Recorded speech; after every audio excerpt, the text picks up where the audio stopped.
तो प्रोटोकॉल का नाही पाळला गेला? तुम्हाला तो प्रश्न विचारतोय. तुम्ही म्हणता ना कपोकल्पित असा एक शब्द तुम्ही वापरत मगाशी, मला लागला तो तुमचा शब्द. नाही याच्यासाठी म्हणून मी तुम्हाला आता उलटा प्रश्न विचारला की शिवसेना प्रमुख शिवाजी पार्क मध्ये असताना, शिवाजी पार्क सभा चालू असताना माझं बसायचं स्थान कुठं होतं ते सगळ्या मागच्या सभा काढा आणि शिवसेना प्रमुख गेल्यानंतर मी किती नंबरला बसतोय ते बघा. नंबर 2, शिवसेना प्रमुख असताना शिवाजी पार्कवरती प्रत्येक सभेला मी बोलत होतो, माझी भाषणं व्हायची.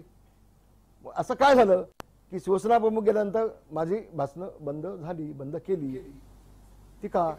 तिचा कधी उद्धव ठाकरे विचारला तुम्ही? कधी मुलाखत घेतली तर विचारून घ्या ना. येतच नाहीत ते, सामनेच येत नाहीत ना प्रश्न विचारायला. काही गोष्ट जी हे तर वास्तव आहे ना. हे तर वास्तव आहे ना. याच्यामध्ये महाराष्ट्र बघतोय ना.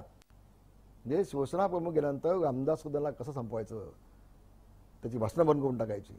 एवढंच नाही, आमच्याकडे पद्धत होती विधानसभेच्या आणि लोकसभेच्या निवडणुकीमध्ये ज्यांची सभा हव्या आहेत त्यांनी शिवसेना भवनमध्ये नोंदणी करायची. माझ्या सुदैवाने जवळजवळ 99% उमेदवारांनी माझं नाव तिथं नोंद केलं. त्यांना मेसेज गेले, हे नाव सोडून दुसरं नाव कुठलं सांगा, हे एक नाव सोडून दुसरं कोणाचं नाव घ्या नोंदवा तिथे, त्यांना नाही बोलायचं. जी हे वास्तव आहे. हे पाप बाळासाहेब गेल्यानंतर शिवसेनेच्या नेत्यांना कसं संपवायचं, आता कसं व्हायचं.